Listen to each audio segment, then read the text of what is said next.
What's up, you bookish people? All good? Great. दोस्तों, power ना हमेशा सिर्फ किसी नेता या बड़े बिजनेसमैन के पास ही नहीं होती, बल्कि पावर एक ऐसी चीज़ है जो आपको हर जगह पे काम आएगी। ऑफिस में, बिजनेस में, फ्रेंड सर्कल में, इवन रिलेशनशिप्स में भी। रॉबर्ट ग्रीन की ये book the 48 laws of power आपको दुनिया का सही खेल सिखाएगी। आज मैं आपको इसी बुक में से ना कुछ इम्पॉर्टेंट लॉज डिस्कस करूँगा आपके साथ, जिसे आप अपने डे टू डे लाइफ में यूज़ कर सकते हो। ठीक है, so sit back and relax and here we go. दोस्तों, ये देखो, हमारी जो लॉज है ना 48 लॉज ऑफ पावर वाली बुक, उसमें से मैंने आपके लिए ये 15 लॉज निकाल के रखे हैं जो मैं आपके साथ डिस्कस करूँगा। लेकिन इनको आपके साथ डिस्कस करने से पहले मैं आपको एक चीज़ का डिस्क्लेमर देना चाहूँगा। ये बुक ना साल 2000 में लॉन्च हुई थी, इन द ईयर 2000, और उस टाइम की ये सबसे कंट्रोवर्शियल बुक थी, क्योंकि इस बुक में दिए हुए कुछ लॉज ऐसे हैं जिनके ऊपर बहुत से लोगों ने डिसएग्री किया था। काफ़ी डिबेटेबल बुक मानी जाती है ये। तो पॉसिबिलिटी है कि जब मैं आपके साथ ये 15 लॉज डिस्कस करूँ, आप मेरे साथ डिसएग्री करो। लेकिन मेरे लिए किसी भी जजमेंट में पहुंचने से पहले ये दिमाग में रखना प्लीज़ कि ये थॉट्स मेरे खुद के नहीं हैं, ये इस ऑथर के थॉट्स हैं। ठीक है, तो अगर आपको कोई भी नफ़रत पालनी है, ऐसे तो मत पालो। ठीक है, तो इस ऑथर के लिए होनी चाहिए, मेरे लिए नहीं। ठीक है, तो चलिए शुरू करते हैं। तो आज का हमारा पहला लॉ है नेवर आउटशाइन द मास्टर। अगर आप अपने ऑफिस में काम कर रहे हो, ठीक है, आपका बॉस ना बिलो एवरेज है, आप उससे ज़्यादा स्मार्ट हो, आपके आइडियाज़ उससे ज़्यादा अच्छे होते हैं, मीटिंग्स में आपको उससे ज़्यादा अप्रिसिएशन मिलती है, इस केस में उसको ओवर पावर करने मत जाओ, क्योंकि फाइनली वो अपनी पावर का इस्तेमाल करके आपको दबा देगा। आपकी स्मार्टनेस से वो इनसिक्योर हो जाएगा, वो एंग्शियस हो जाएगा और आपको ग्रो नहीं करने देगा, आपको दबा के रखेगा, आपका प्रमोशन नहीं होने देगा, आपकी सैलरी हाइक नहीं होने देगा, आपको किसी और जगह पे वो ट्रांसफ़र करवा देगा। ठीक है, तो ये सारी चीज़ों को आप ध्यान में रख के उससे डील करना। उसको रिस्पेक्ट नहीं देना मत दो, लेकिन उसकी पोजीशन को तो रिस्पेक्ट दो। ठीक है, उसकी कुर्सी को रिस्पेक्ट दो। इसके अलावा कभी कभार कुछ लोग ऐसे भी होते हैं कि अपने बॉस के ना पूरे टीम में से कोई ना कोई एक बंदा ऐसा होता है जो फेवरेट बन जाता है। अब वो उस फेवरेटिज़म को ना फॉर ग्रांटेड लेता है। ऑफिस में लेट आएगा, ऑफिस से जल्दी चला जाएगा, ऑफिस आवर्स में काम नहीं करेगा, टाइम पास करेगा, दूसरे कलीग्स के साथ कोऑपरेट नहीं करेगा, इस सोच में कि बॉस तो मेरी जेब में ना, देख लूँगा क्या होगा, मना लूँगा बॉस को। तो ऐसे मत करो। क्या है ना, ये फेवर आपके लिए कब टेरर में बदल जाएगा ना, आपको पता भी नहीं चलेगा।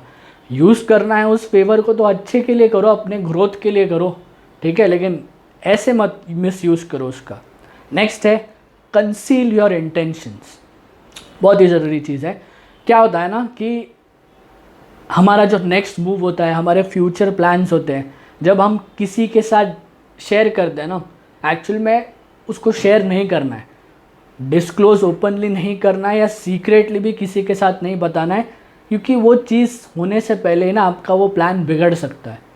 ऑथर का यहाँ पे कहना है इविल पॉइंट ऑफ व्यू से, इविल आई होता है ना, बुरी नज़र, उस पॉइंट ऑफ व्यू से ऑथर ये कहना चाह रहा है कि ये हो सकता है। अब मैं तो इसमें मानता हूँ क्योंकि मेरे साथ हुआ है, मानना ना मानना आपके ऊपर है, सबका अपना अपना टेक है। क्या है, पहले मैं भी नहीं मानता था, पर मेरे साथ होने लगा तब मैं मानने लगा इस चीज़ में। क्योंकि होता क्या है ना, जब भी इंसान सक्सेसफुल होता है ना, उसके आसपास वाले लोग ही होते हैं जो सबसे ज़्यादा जलते हैं। ठीक है, तो आपकी ग्रोथ को हैम्पर कर सकता है ये चीज़, तो इस पॉइंट ऑफ व्यू से। इसके अलावा ऑथर ये भी कहता है कि अगर आप किसी के साथ अपनी आइडिया पहले ही शेयर करते हो ना, तो पॉसिबिलिटी है कि वो आपकी आइडिया कॉपी करके आपसे पहले वो चीज़ स्टार्ट करे।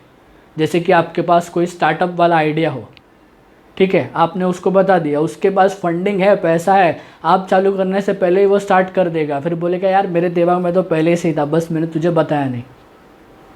ठीक है, ये भी हो सकता है। Next law, always say less than necessary.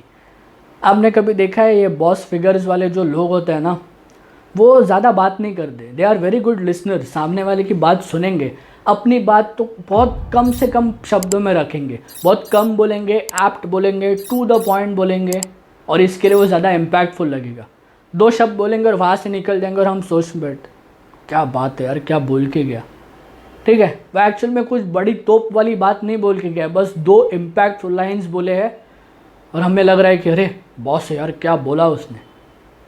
यही तो पावर के रूल्स है। ठीक है, कम बोलो पर इम्पैक्टफुल बोलो। ठीक है, बहुत रेयरली आपने देखा होगा ये लोग को बकवास करते हुए। डिपेंड करता है सिचुएशन पे। अगर आप उसके साथ ड्रिंक करने बैठे हो तो 2-4 ड्रिंक के बाद तो उसकी भी ज़बान फिसली जाएगी, क्योंकि बॉस है लेकिन फाइनली है तो एक इंसान ही ना। तो किसी ने कहा है ना कि speech is silver, silence is gold, तो वो चीज़ ध्यान में रखना। ठीक है, नेक्स्ट लॉ है प्रोटेक्ट योर रेप्यूटेशन।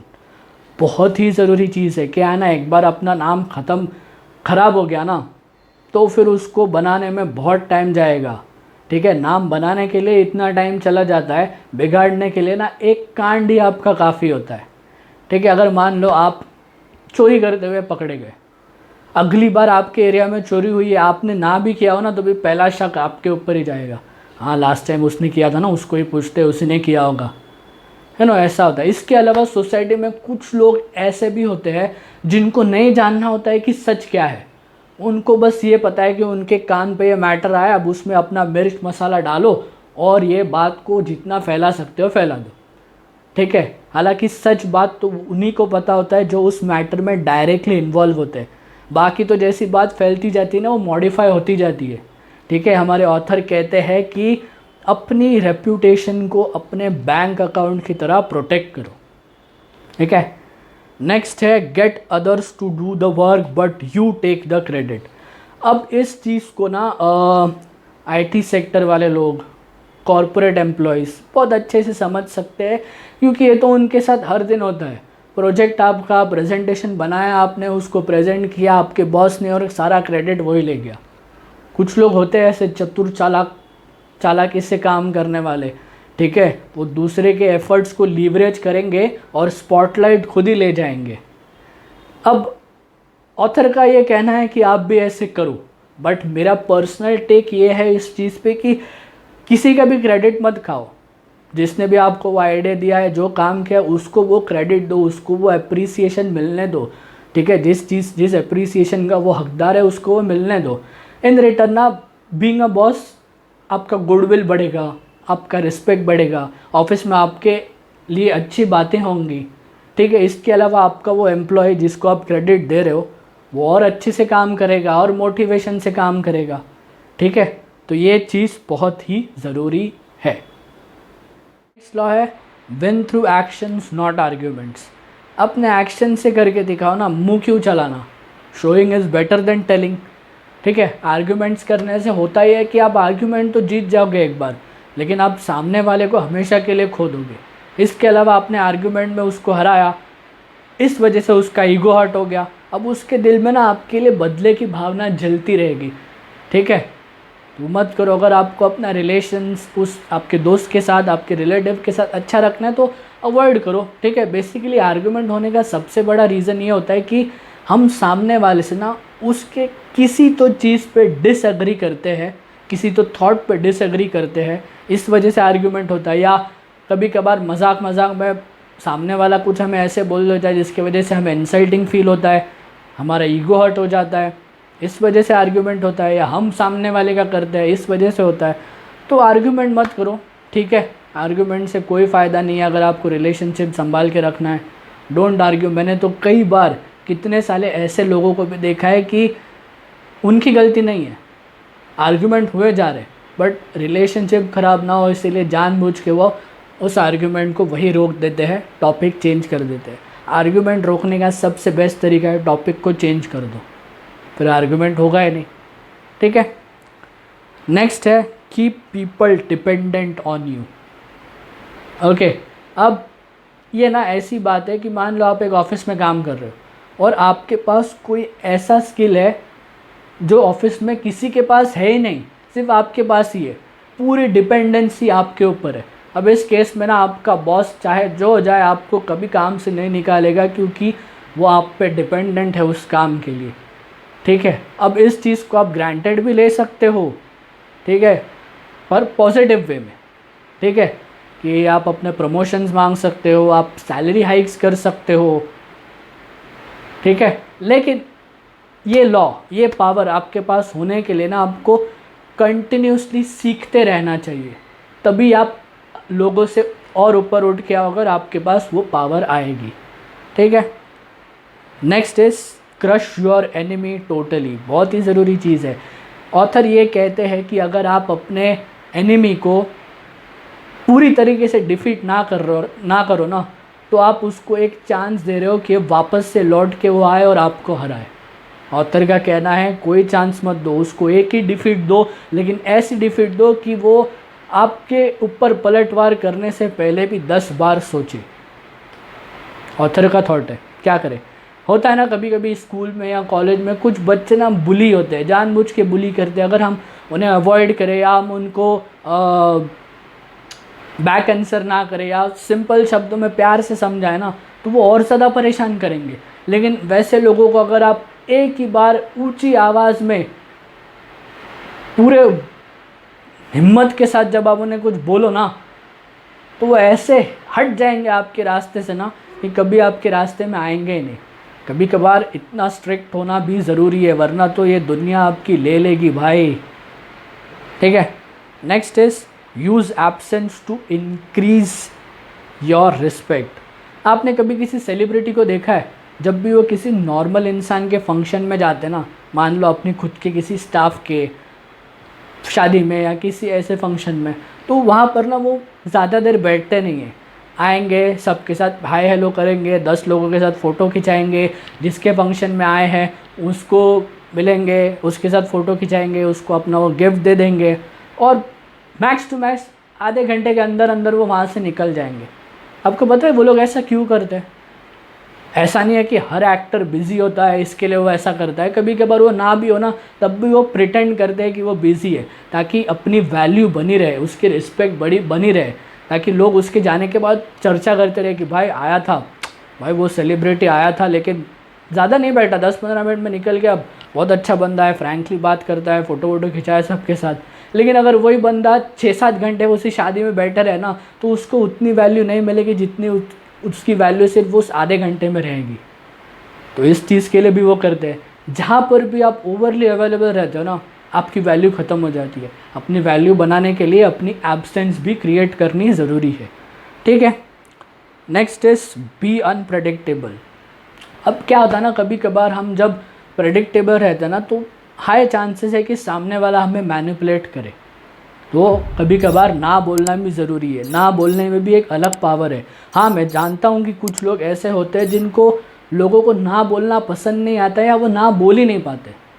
अब इस चीज़ को भी कुछ लोग फॉर ग्रांटेड लेते हैं। जैसे कि आपका कोई दोस्त जो आपको इन एंड आउट पहचानता है, उसको पता है कि आप चाहे जो बोले वो आपको मना लेगा, तो इस चीज़ में आपको ग्रांटेड ले सकता है, ठीक है। आपको कुछ ना भी चीज़ करनी हो तब भी वो आपसे करवा सकता है, क्योंकि आपको ना बोलने की आदत नहीं है।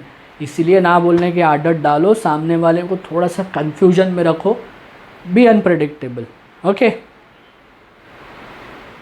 तो हमारा नेक्स्ट लॉ है know who you are dealing with. हर इंसान ना एक जैसा नहीं होता है, ठीक है। कोई इंसान शांत है, आपसे आर्ग्यू नहीं कर रहा है या बैक आंसर नहीं कर रहा है, तो इसका मतलब ये नहीं है कि वो आपसे डर गया या वो करना नहीं चाहता है। शायद ये होगा कि वो एक पीस लविंग बंदा है, उसको नहीं पसंद है किसी के साथ उलझना, बस अपना काम देखो, अपने पे ध्यान दो, बाकी दुनिया गई तेल लेने। ऐसे भी कुछ लोग होते हैं, लेकिन ऐसे लोगों को ग्रांटेड लेने वाले भी बहुत लोग होते हैं। तो ऐसे मत करना, क्या पता जिसको आप बहुत शांत समझ रहे हो वही सबसे ज़्यादा डेंजरस निकले। ऐसा हुआ है, मैंने तो देखा है अपनी आंखों से। जो चुपचाप बैठे रहते थे ना, वही सही टाइम आने पर ऐसा तांडव करते कि सबको हिला देते। तो मत करना, ठीक है। हमारे भाई का डायलॉग है ना कि मुझसे उलझने से पहले मेरे परिवार के बारे में जान लेते तो बेहतर होता। भाइयों, गलत इंसान से बेवजह पंगे लोगे तो वो आपको बर्बाद कर देगा, ठीक है। Next is do not commit to anyone. अपना नेक्स्ट लॉ। अब ये ना, मान लो कि आपके 2 दोस्तों में झगड़ा हो गया और वो मैटर लेके आपके पास आए कि भाई देख, इसने मुझे ऐसे बोला, उसने मुझे ऐसे बोला, अब तू देख क्या करना है। इस केस में ना आप किसी एक की साइड लेने की गलती मत करना, न्यूट्रल रहो, दोनों से सुनो, दोनों केस में जवाब दो। वो दोनों कोशिश करेंगे आपको अपने साइड से लेने के लिए, आपके लिए कुछ भी करने के लिए तैयार हो जाएंगे, आपको गिफ्ट ला के देंगे, आपको खाना खिलाएंगे। यही तो पावर है ना न्यूट्रल रहने की। ऑथर यही कहता है, स्टे न्यूट्रल स्टे पावरफुल। दोनों को अपने अपने तरीके से कन्विंस करने दो। एक की साइड लोगे तो एक ही साइड से आपको मज़े मिलेंगे, बीच में रहोगे दोनों से मज़े मिलेंगे, ठीक है। Next is act like a king to be treated like one. आप खुद को कैसे प्रेजेंट करते हो ना, इस हिसाब से दुनिया में आपको वैल्यू मिलती है। अगर आप अपने आप को बहुत ही ऑर्डिनरी इंसान की तरह पोर्ट्रे करते हो तो आपकी वैल्यू ख़त्म या आपको लेस वैल्यू दी जाएगी। लेकिन आप अपने आप को क्लासी और अप मार्केट फील करवाते हो, वैसे कपड़े पहनते हो, वैसे बातचीत करते हो, उन लोगों के साथ आपका उठना बैठना है, तो दुनिया आपको उस हिसाब से वैल्यू करेगी, ठीक है। लोग आपके साथ कैसे बिहेव करें, आपके बारे में क्या सोचे, ये उन पे डिपेंड नहीं करता, ये आप पे डिपेंड करता है, ठीक है। Next is despise the free lunch. ये बहुत ही ज़रूरी चीज़ है। क्या होता है ना, कभी कभी कुछ लोग कोई भी चीज़ हमें ऐसे ही फ्री में दे देते हैं, ठीक है, या बेवजह के दे देते। अगर आपका कोई बहुत अच्छा दोस्त है या अच्छा कज़िन है, भाई आपको दे रहा है, हाँ तो ठीक है। लेकिन कभी कभार कुछ लोग ऐसे ही दे देते। मैं किसी गिफ्ट की बात कर रहा हूँ, कोई गिफ्ट दे दे या कुछ दे दे, बोलते हाँ भाई रख ले, मेरे को ज़रूरत नहीं है। तो ऐसे बोलने के पीछे ना नेसेसरी नहीं है कि उसका कोई इंटेंशन ना हो। पॉसिबिलिटी है कि उसका कोई इंटेंशन होगा, वो उस टाइम पे आपको नहीं बता रहा है, कुछ टाइम के बाद आपको बोलेगा कि हाँ भाई मेरा ये काम है, करना है, ठीक है कर ले। आप उसको मना नहीं कर पाओगे क्योंकि आपने उससे जो गिफ्ट लिया है उसको लेने के बाद आप उसके अंडर फेवर आ गए हो। या तो आपको काम करना पड़ेगा या गिफ्ट लौटाना पड़ेगा। उससे अच्छा क्यों ना अपने इंडिपेंडेंस को किसी के गिफ्ट के या किसी की फ्री के चीज़ पे डिपेंडेंट रखना। अपने खर्चे खुद उठाओ, ठीक है, किसी का भी फ्री में मत लो। Next is avoid stepping into great man's shoes. जब भी आप किसी पावरफुल इंसान की जगह पे जाके बैठते हो ना, तो लोगों की आपसे एक्सपेक्टेशन बहुत हाई हो जाती है। फिर चाहे आप अच्छा भी करो ना, तब भी लोग आपके बारे में बात करेंगे, बोलेंगे यार वो पहले वाला ही बेटर था, इसको कहाँ ला के बिठाया। ऐसा होता है ना जनरली। ये जो बर्डन होता है ना, ये सेलेब किड्स पे बहुत है। मैंने कई बार इंटरव्यूज़ में देखा है, कई बार रिपोर्टर्स अभिषेक बच्चन को ये सवाल पूछते कि आप अपने डैड की तरह सक्सेसफुल क्यों नहीं हो पाए। अभी कुछ लोग अर्जुन तेंदुलकर से एक्सपेक्ट करें कि वो सचिन तेंदुलकर से ज़्यादा अच्छा परफॉर्म करे। नेसेसरी नहीं है ना यार कि उनके फादर्स ने किया तो वो भी करे, ठीक है। तो ये ऐसा होता है, इसीलिए ऑथर कहता है कि उनके शूज़ में स्टेप इन करने से अच्छा है अपना अलग कुछ क्रिएट करो, उसमें बनाओ, तो लोग आपको कंपेयर नहीं करेंगे, ठीक है। So that's it. अभी तो दोस्तों ये थे द 48 लॉज ऑफ पावर्स के कुछ रूल्स जिसे आप अपने डे टू डे लाइफ में यूज़ कर सकते हो। यहाँ पर समझना ये ज़रूरी है कि ये लॉज ना हमेशा पॉजिटिव या नेगेटिव नहीं है, ये बस टूल्स है। अभी आप इस चीज़ को समझ कर खुद के लिए यूज़ करो या अपने आप को प्रोटेक्ट करो, ठीक है। So that's it from the book. अगर आप ऐसे interesting videos week by week देखना चाहते हो और अगर आप इस चैनल पे पहली बार आए हो, नए हो, तो प्लीज़ चैनल बुकिश बॉय को ज़रूर सब्सक्राइब करना। और अगर आप पुराने हो, you know the drill, like share and comment. मिलता हूँ आपसे अगले व्लॉग में एक और धमाकेदार बुक के साथ। Until then stay happy, stay cool, keep reading and I will see you in the next chapter. Signing out, Tejas Lad.